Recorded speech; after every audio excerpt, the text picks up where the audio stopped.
Hey, hockey fans, and welcome back to another edition of Puck My Life. Tonight, I am joined with Cody. How you doing there, bud? Doing great, having a great summer. I'm waiting for pucks to drop again. It kind of felt like the playoffs were full swing. We went right into the draft, and then just hockey just went away. So we're in late July that we're recording this. So just late, is it? A couple more months and training camps will at least start again. So in that lull, that summertime lull. Yeah, I've seen some of the junior teams have been starting some tryouts and everything right now. So stuff is starting to happen, and schedules are coming out, and I'm seeing games already starting to pop up. So I'm really, really excited for next season. I can't wait to see where we end up because as of right now, we have really no clue. It's a pretty much an open season, which is awesome to think about. It's very exciting, and I can't wait to I can't wait to actually get going on it. So, with you being a Red Wings fan, I'm wondering what your thoughts are before we get started tonight on the Red hmm Wings acquiring Vladimir Tarasenko. So Yeah, I fresh think. off a Stanley Cup win, and now he's a Red Wing. Yeah, if you had asked your average Red Wings fan, prior to that signing, how do you think the offseason went? They probably all would have would have been the same. Like, we did nothing. Everyone left. We signed a few people, but everyone left, and it felt a little lackluster. And then that Tarasenko news came out, and everyone was, kind of back on the horse, feeling excited again. So yeah, I think it's good. He brings a lot of pedigree.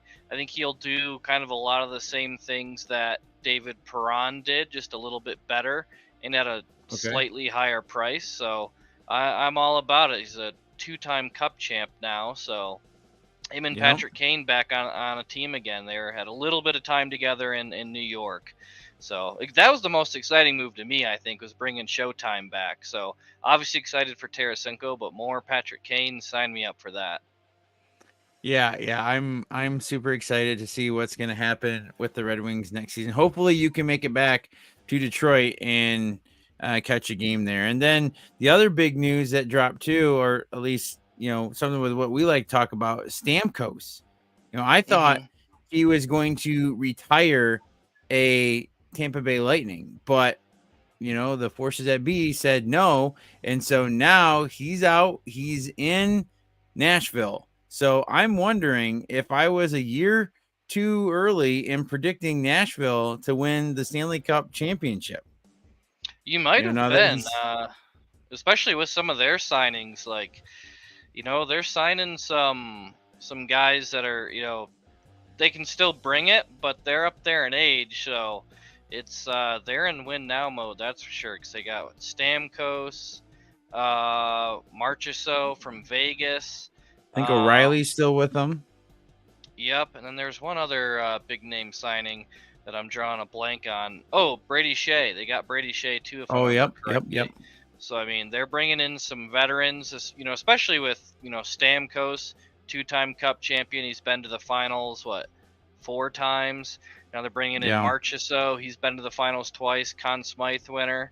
So Barry Trotz and co. They're gunning for it. Yeah. So I think they're loading up for something big. I hope it all works out for them. I And they like it just when got Saros teams. on an extension too. So Yeah, and I like seeing teams wind up for a run, and hopefully it'll pay off for them. So, good luck to both Nashville and the Red Wings going into next season. But tonight, we're going to talk about our draft experience that took place at the Sphere just a few weeks ago, and I don't want to give too much away right now. So I think I'm going to hold off some of my comments right now because this was I'll just I'll just say one thing. It was incredible. Okay. We're gonna get more into it, but this was just absolutely. incredible. Cody's gonna kick us off tonight. He's gonna be starting to talk about the parking and what it was like for us to get to the draft on both the first day and day two of the draft because it was two totally different experiences that we have. So take it away, Cody. Yeah. So there we stay obviously Sphere, Las Vegas, Nevada. So we stayed on the strip, kind of at the opposite end of the strip from where the Sphere is at.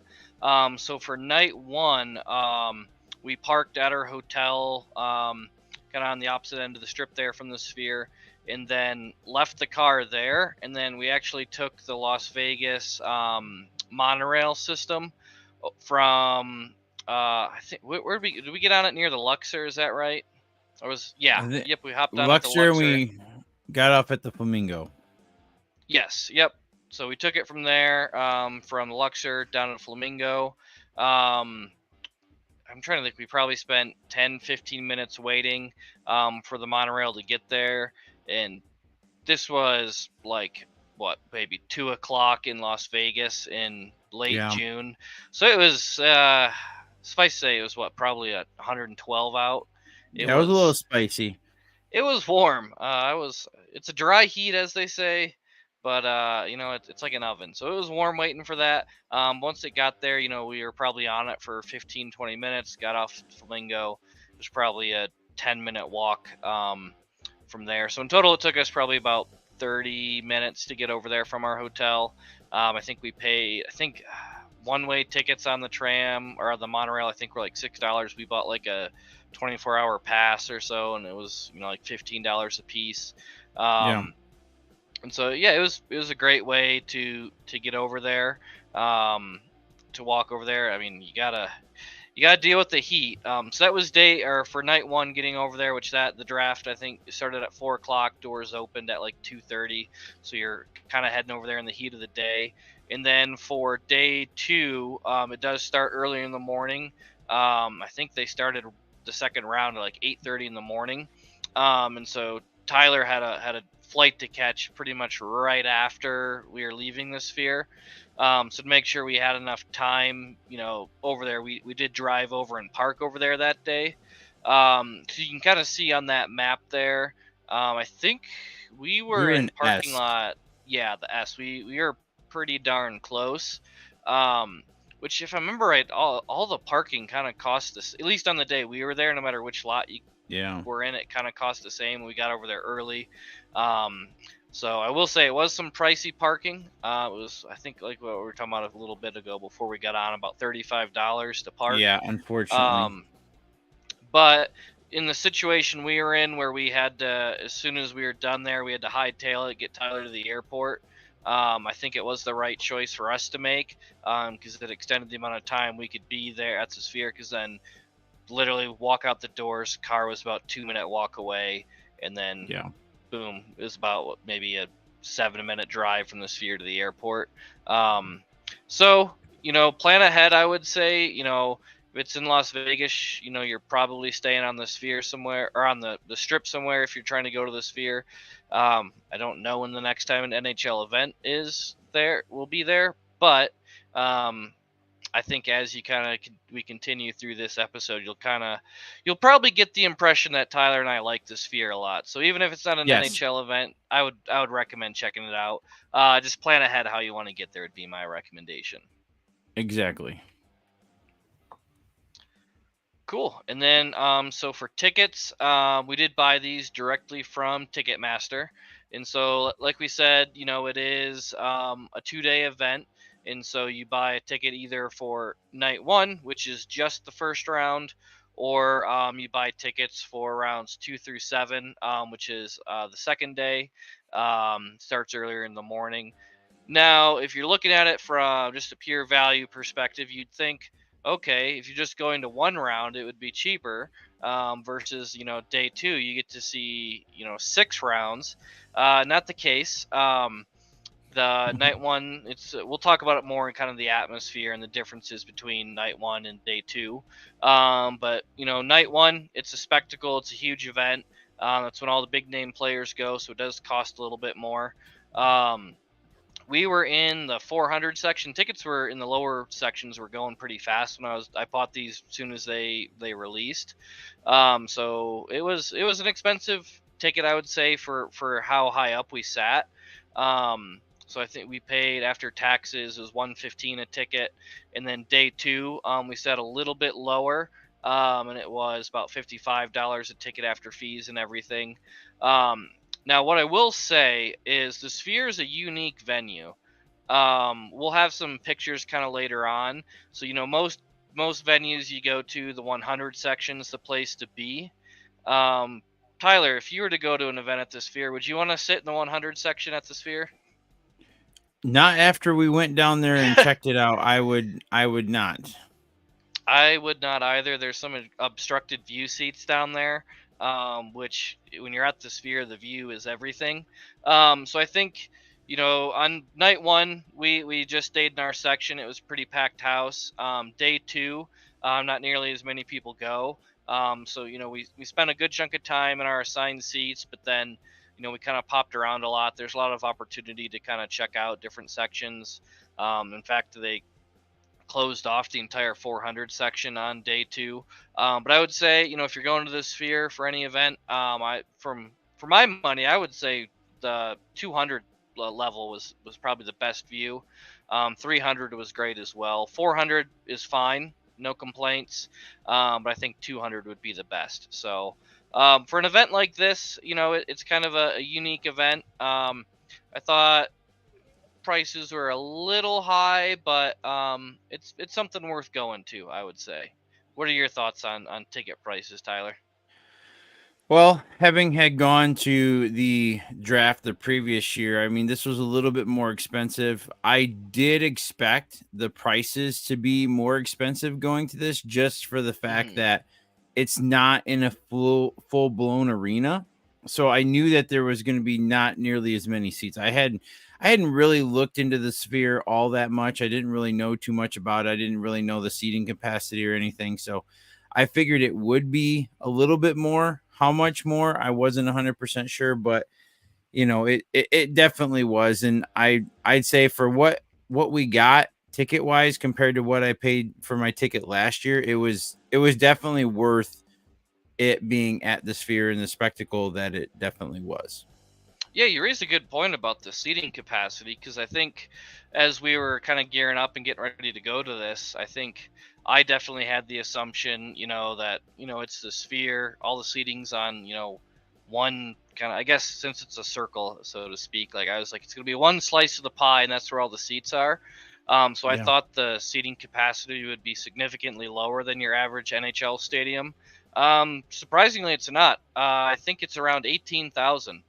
So it's right up there with the average NHL stadium, maybe a little bit larger as far as seating capacity goes. So, um, yeah, that surprised me a little bit. They can fit a lot of people in there. Which a lot of people want to go there, so they got to. So Yeah, I didn't realize that 400 section was as vast as it was. I mean, in one of the pictures that you're going to see later on, we were kind of like toward the top of it, and it's a very tall venue. So it was definitely interesting. We'll get more into that a little bit later. But next up would be the merch. So merch, they had a similar puck to what they had last year. Nothing fancy, just with whatever the draft logo puck was for that year. They did do another one of the all team logo puck, which I think is really cool. That's the one that last year I had Connor Bedard sign. It is a little bit photos right unfortunate. here. One of our followers pointed out. I didn't realize it till after I really looked at the puck, but they didn't really do anything different for the Utah Hockey Club.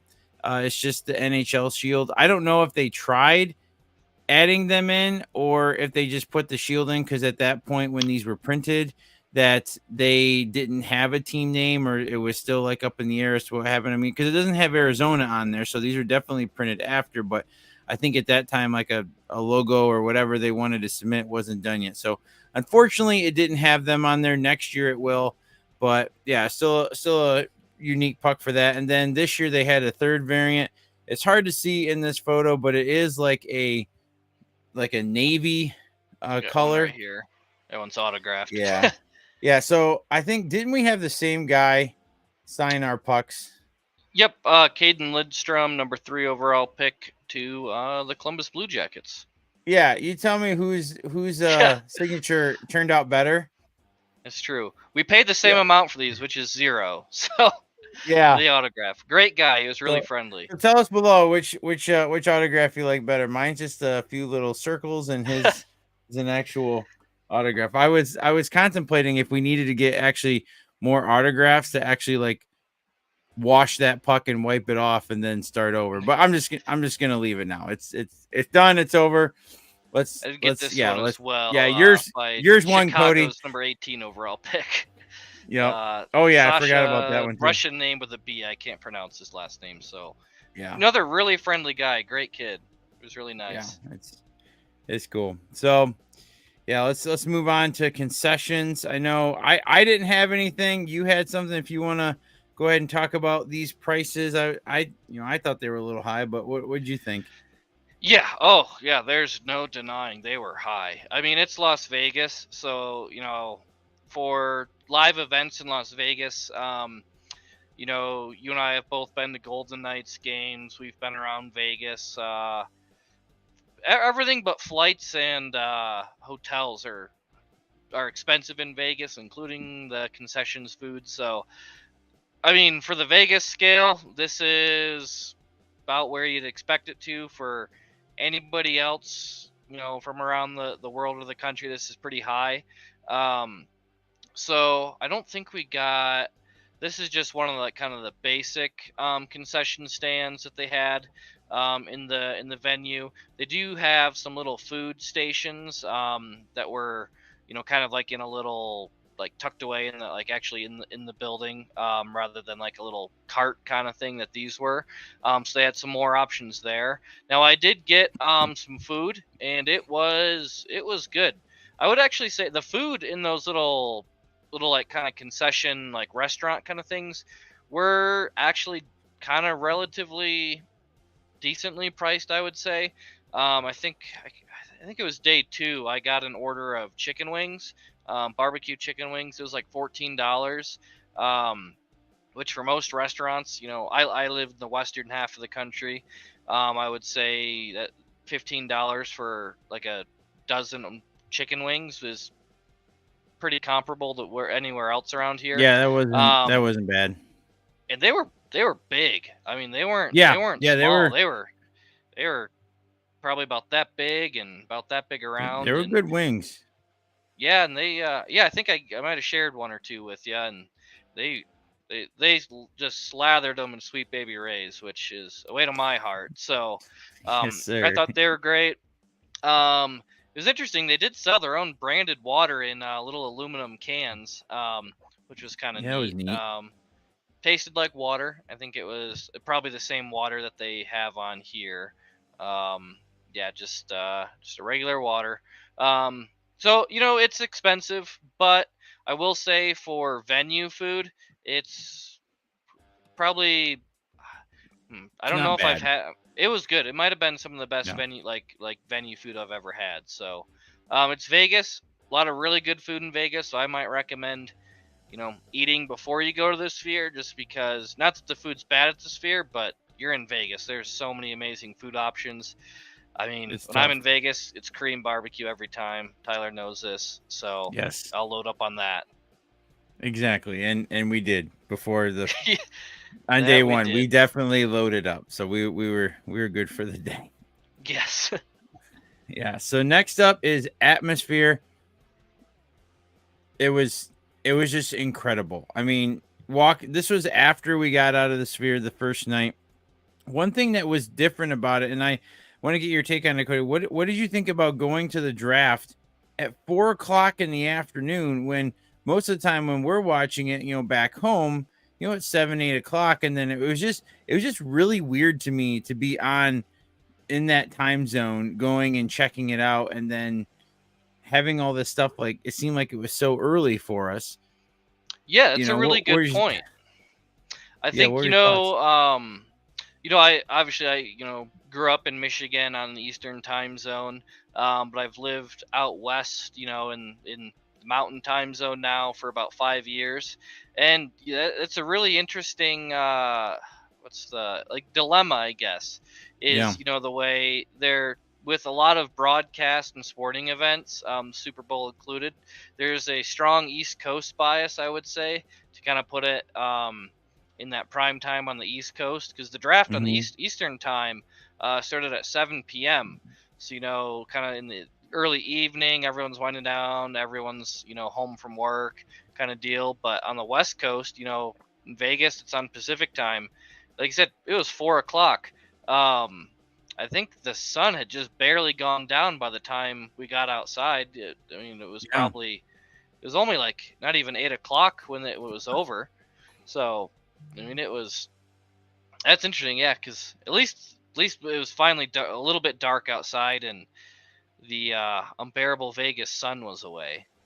Yeah, and I was glad to be out there at night. It was cooling off a little bit, but just to be able to see this sphere in its glory. For context, when the sun went down, it was still like 100 degrees. It's like a Yeah, it warm was still like blanket. 100 degrees, but I mean to have it's spectacular inside, but to have this on the outside of the building too is just amazing. Like Oh it's just yeah. it's a really cool venue. I mean, they had crazy stuff like here's just I think this was day 2 and just seeing how vast this was. I mean, eh, it's just so incredible. I mean, this is night 1, when everything happened, like when we first pulled up, you know, this was night 2, this shot. So this is when we were up in the section like 400 and there was a lady on a power trip and she kicked us out of this and we were told we could go up here and get some pictures, but she didn't want us to get pictures. She basically shooed us away. We couldn't even go back the way we came, which kind of sucked. But I mean, you can see this isn't zoomed out or anything, or it's quite a ways down there to the little stadium, but just I don't know, it was just so cool to have the arena set up like that. Oh, it's just, I mean, just the different graphics that they had that they use all throughout, having all the prospects up on the screen, just popping up. I mean, you can see Zane Breck there and a few others that we know, but yeah, it was just the whole thing was so cool, and we had no idea what to expect coming into this, and I'm so glad we went. Well, yeah, when there were trades, it was about enough to give you a heart attack Oh because they yeah, the would first time that happened, oh what the heck? just blare a Trade goal alert! horn, and Trade then it alert! cuts to this like image where it looks like you're inside the back of a goal, and then the Yeah. puck comes flying out at you, and it says trade alert. Oh my goodness! I think it caught the entire arena by surprise the first time it happened. Yeah, it was. Yeah, it definitely caught me by surprise. I jumped a little bit. I'm not gonna lie, I did jump a little bit. Oh man. Oh, and it was really cool too that I don't know if they've done this in past drafts beyond last year, but it was really cool to have all of the NHL trophies there. I know you were getting some pictures with it and stuff like that. Hmm. So it's just, I don't know, it's just really cool to see the history of the league and that we have so many interesting trophies and history with this game. It's part of the reason why I love hockey so much. It's just so much rich heritage and history to this. It's just phenomenal, and I don't know, this is by far the best sport I think in the world. Yeah, it's got to be one of the rare opportunities that you have to see all of the trophies all at once. Yeah. Because I've been to some games in Saginaw where they had like the Clarence Campbell Bowl there, the Conn Smythe, and the Hmm. Art Ross, and then you go to the Hall of Fame. Most of the time you can see a lot of these trophies, but usually the actual Stanley Cup's not there. They have the display. So Yep. what's kind of neat is the night before the draft they do the NHL awards. So they did that at Caesar's Palace the night before. We were not able to go to that, unfortunately. But so they're literally giving out all these awards, and then literally the night before, so like, I think Nathan McKinnon won the Hart the night before. They gave Connor Bedard the Calder the night before, all in Vegas. So then they just schlepped them down the strip and had them here. So Hmm. it's kind of neat to be able to see them all at once. I feel like that's pretty rare. Yeah, I don't think it happens too often at all. I mean, and also to have the actual trophies and not just the replicas of them. So, Hmm. and we were talking about earlier. So this is the shot from the 100 level. We went down. I think this was day 2, possibly. And this is where pretty much all the prospects and their families and stuff were. But you can see how much of the screen is just cut off from this view. I mean, if you are somebody who gets a little squeamish with heights and everything like that, I would suggest sitting closer to the floor. You'll feel better and you'll thank us later. But it's it's just it was so vast, and sometimes even me looking up and like leaning back, it was making me a little squeamish just because of how Yeah. vast it was. But yeah, so there is, if you're gonna go to an event, whether it's the draft possibly in the future or any other event there, be sure to go on their website, check out the different seats, and look at some pictures of it, and know where you're sitting so you're not caught in a position like this where you're in the 100 level and you can't even look up, like you can't even see the big logo that's above where it says San Jose Sharks. So just do your due diligence ahead of time and you'll be all set. Just some more shots from what the different graphics were and everything. I really like this one on the right, like with all the logos. It was like also like coming down like at us too. It's like a That was tunnel vision kind of thing. yeah, it was really trippy. So I just it's and oh, they even got a little Utah logo in there. Look at that. So I just I feel like they did a really good job for the you said before it was the first ever live event from there and the first sporting event. So Hmm. really cool to be part of that history. And they had some really cool stuff going on as well. Upper Deck was a sponsor again. Went and got our personalized photo and put on a card for the draft. And they had some other displays. Do you wanna talk about the autograph session that Oh yeah. on day two? You see on there it says autograph session Logan Thompson. You wanna shed some light on that? Yeah, so Logan Thompson, he's the one of the or what? Won't spoil it. At the time of the event, he was one of the goaltenders for the Vegas Golden Knights. So obviously, being held in Vegas, there's a lot of local fans, a lot of local interest there, and so he was, at 10 a.m. on day two, he was doing a free autograph signing for anyone that wanted to, and so. I think it was the third round. Everyone run of the mill kind of afternoon drafts going on, and then bang, trade alert comes up, and the Vegas Golden Knights have traded a third round pick and Logan Thompson to the Washington Capitals in exchange for some other pick, and so. The guy is set to come out to do an autograph session in like Yep. 20 minutes, and then they just announced he's traded. But he was a good sport. He still came out, set at the table kind of right there, and that picture on the right. They set up a little table there. He came out.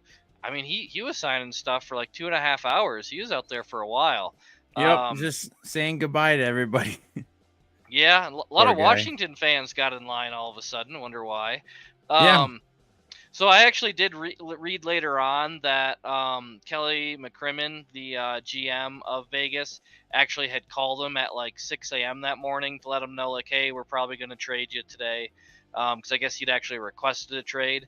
So while it was news to everybody in the building, it was probably not as much of a surprise to him, but still great sport. Yeah. Got to meet some the fans of his new team and kind of say goodbye to the fans of Vegas, where he had a lot of success. So kind of a funny little anecdote from the draft, I'd say. Yeah, that was definitely interesting, and it was also interesting to meet the, Mighty Ducks or just Anaheim Ducks, whatever they're called now. They're always gonna be the Mighty Ducks to me. So, anyway, to Yeah, meet their mascot out in um, the parking lot beforehand, that was pretty cool, and he's rocking the new threads too, which yeah, I they think just is really cool. announced this logo, like this old logo. They just announced like the night before, so I think Yeah. we might have been the first or one of the at least one of the first people, one of the earliest people to get to meet the new I know he's got a name. It's is I don't escaping know. me right now, Wild but Wing or something, I don't know. yes, Wild Wing, yeah. Wild Wing, I One think of it the was, first yeah. people to get to meet the new and improved Wild Wing, so that was cool. Yeah. Way better than Yeah. that old logo. So with that being said, I know you and I have had countless conversations about this in the past. But here What are your thoughts on Fanatics taking over? I know you're rocking an Adidas jersey right now, but what are your thoughts about Fanatics taking over? I know they were doing a big PR push, trying to get a lot of people on their sides. I think they had a lot of bad press in the past, and they didn't want people to start judging them right off the bat. So, what are your thoughts with Fanatics taking over next year for the jerseys? Yeah, I think anyone who's watched our content long enough, who's sat had to sit through one of my rants about jerseys would probably know that I've historically not been the biggest fan of Fanatics. I've always loved Adidas gear whenever or the Reebok gear even before Adidas Yep. took over. I always would seek out the Adidas gear rather than Fanatics, and usually when I got Fanatics, I was settling for that because I wanted a hat and they didn't have Yeah. any Adidas ones. Um, so the jerseys, the Fanatics branded jerseys they've had the last several years. Um, to be perfectly blunt, they're a step above crap. I think, the Fair enough. materials feel like t-shirts, and the logos are not great. Now, that said, with them taking over the actual contract now, they are making several different tiers of jerseys. So Yeah. previously, they only made the lowest tier jersey. I think to pay out like they're like $115 to pay that for what you're getting, I think was a ripoff. But now they're actually going to be doing, I think, 4 tiers of Fanatics branded jerseys. So they'll have the Breakaway, which is the one they've already been selling. Hmm. Um, they'll have, I forget what it's called. There's a middle, second tier one that's a little bit lower than like the Adidas comparable one, is called the Authentic. So they'll be bringing that. They'll be doing a Fanatics version of similar to like this Adidas one, um, where it's kind of one step below what's actually worn on the ice. And then what actually is really exciting about Fanatics taking over, which I don't know how to feel about being excited about something Fanatics, but for the first time in I think over 10 years, they're actually bringing a retail option for the Made in Canada version that the players are actually wearing on the ice. So that Okay. comes at a hefty price tag. It's about $400 for one. But for the first time in 10 years, you can easily acquire a jersey that is in every way, shape, and form identical to what the players are wearing on the ice. So I think that's exciting. Within the Adidas era, you kind of had it was a bit of a goose chase to find those. I've only got one in my collection because you have to get them. They're only team issued with Adidas, so Yeah. that's exciting. I think to be able to have that option to get, for the purest of the jersey collectors, we have that option to easily get an on ice jersey again. So yeah, I think that's exciting. We'll see. I kind of expect the quality to be pretty good this first year because they want to make a good impression. We'll see how it looks down the line. So they looked pretty good. The draft was actually the first time that outside of being in the media, anyone got to look at these new Fanatics jerseys, and they I didn't actually touch any of them or feel any of them, but they looked pretty good. I will say I'm gonna miss you can't really see it on this because it's so dark, but they're getting rid of the shoulder dimples that Adidas brought Yeah. in. I was actually a huge fan of those. Yeah. A lot of Um, people seem to be upset that those are going away. yeah, yeah. So other than that, I think they tried to keep the design simple, not change too much. But man, RIP to the dimples. I loved them. Yep. Yep. Sad day for the dimple loving people. Well, one other thing I want to talk about before we get into the puck score was the amazing thing that happened at pick number 9, night 1. Our boy Zane Perek is now part of the Sea of Red. Congratulations to Zane Perek. He is now going down in Saginaw Spirit history as being the highest picked player in Hmm. Saginaw Spirit history. So congratulations to Zane Prek on having such an accomplishment, such a great season. Defensive Player of the Year, Memorial Cup champion. I mean, he is on a high right now. So I hope that he rides that right into next season, wherever he ends up, and he's successful moving forward. So happy to have him as part of the Sea Reds. So good luck to you, Zane. I think I think it's gonna be good for the future of the organization to have him. Hopefully, he develops into a great player. I know he will, and I think it'll work out for everyone. So Think we're happy. selfishly hoping to see him in Saginaw again for one more go of it, but I think that'll I happen. I think that'll happen. yeah, it'll be exciting to see him in the NHL. It's been really cool. I mean, we got to see him, from his rookie season in the OHL. Now to be there when he Hmm. got drafted was really cool. Yeah, that's what I love so much about what we're doing is that we are now getting to the point where a lot of these players we are seeing rise up through the ranks of their junior and college and heading to the NHL. So it's nice. I'm really happy we're doing what we're doing, and it's only going to get better the longer we continue to do this. Absolutely. So this is the puck score that we gave the NHL draft at the Sphere. So 4 for parking, 8 for tickets, 7 for merch, a 7 for concessions, and a 10 for atmosphere, which I don't think I actually added those up. I don't think that's the right total. Let's see, I did not change that 12, on the slide. 19. Uh-oh. So, Real-time math happening live. yep, 36. It gets a 36. Is that right? I want to 12, do that again. 19, 26, 36. Yep, so 36. Those Michigan public schools did us well. Yes, they did. Oh man, they're terribly underfunded. So anyway, yeah, that's supposed to be a 36. When we were talking about this earlier, because this is one that we actually both went to, so we worked on the puck score together, and I just forgot to change the number. So shame on me. But yes, it is a 36 that we gave them for the initial puck score.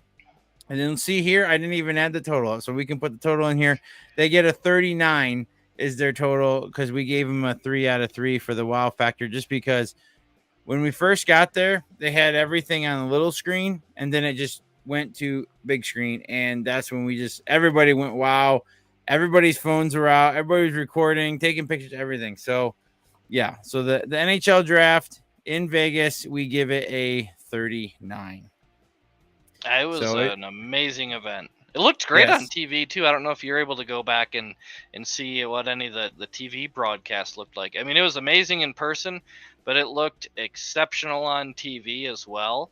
I yeah, will say we did pay a little bit of the price for that exceptional TV broadcast because if you remember, Tyler, especially when we are in the 400 section, yeah. oh my goodness, every like 10, 15 minutes, there's little tiny drone there flying all over. And then Yeah. like there's a couple times it was like right over our heads. We could have hit it with a puck if we wanted. I was Yeah. tempted actually. I would have Yeah, just sacrificed one of these. throw your pucks in your bag and just swing it around and hit it like a billy club and just take it right out. Exactly. Yeah. Yeah, it got pretty close a few times. It was zipping around. I was surprised it was so stinking loud. It It could have just was. been it because it Yeah. was resonating off the building, but yeah, that was kind of annoying. And if you haven't already, guys, we've said this before. We'll say it again. Head on over, check us out at Puck My Life on Instagram. We are currently on TikTok. We're trying to get that rolling. You can find us on Rumble and a few other places if you hit up the link tree there in the description of Instagram. So that does it for our draft 2024 experience. I'm not sure where it's going to be next year. I don't think have they announced it yet, Cody, as to where it's going to be next season? I Is don't there any think so. I mean, speculation? I know last year it was pretty shortly after the draft in Nashville that, the speculation instantly turned to Las Vegas. Not the Sphere initially, but Las Vegas. And then I Yeah. know it was like a couple months after that, it was a very poorly kept secret they were going to the Sphere. Yeah. I don't We think knew. they officially announced it until like maybe April that it was at the Yeah. Sphere, but it was just the worst kept secret in the world. Which I think you and I talked about this, both days. Is like if they were just to kind of permanently or even on a semi regular basis hold the draft at the Sphere, Yeah. I'm all about it. It's an amazing venue. It's so unique, so universal. I don't know if you could have a better venue for a draft. I mean, you don't need a hockey stadium per se, but the Sphere Yeah. was perfect. Exceptional event. Yeah. And in Vegas, a a lot of flights all around the country, flying there pretty cheaply, and then next year they're not going to have all those seats down there with the That's tables true. because all the team management's going to be gone. So they could easily put all the prospects down there and then fill in more people with the 100 level section. So I think they have a little bit more versatility. I would not be surprised at all if they just try to keep it at the Sphere. Like you said, it's a perfect venue for it. It was an amazing experience. If they did get to the point where they were just having it at the draft every year, I probably would only go if it was like a couple of players that I was really watching and I wanted to support and see get drafted, or maybe wait every couple of years. But I don't think at that point it would turn into something where I would feel like I had to go every single year. And if it's somewhere else next year, I'm still contemplating on if I'm going to go. I guess it depends on where it's at.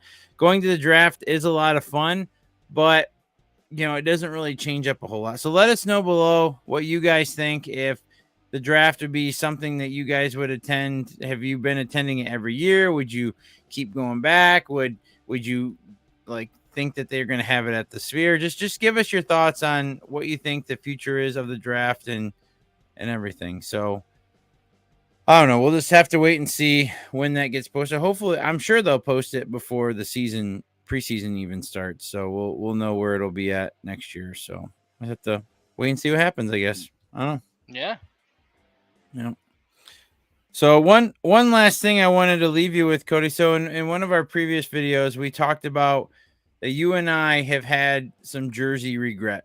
We talked a little bit about jerseys tonight, and as we're wrapping things up, my question to you is what would be your top jersey regret that you have? Now, this would be, I'm going to set a little bit of parameters here. So this would be a jersey that you regret not buying, that you actually went to an arena and had it in your hand, a chance to buy it. Not like if you were on, say, the Adidas website and it was on sale and you didn't buy it and they sold out or something like that. I'm just saying you had it in your hand, you're at the arena.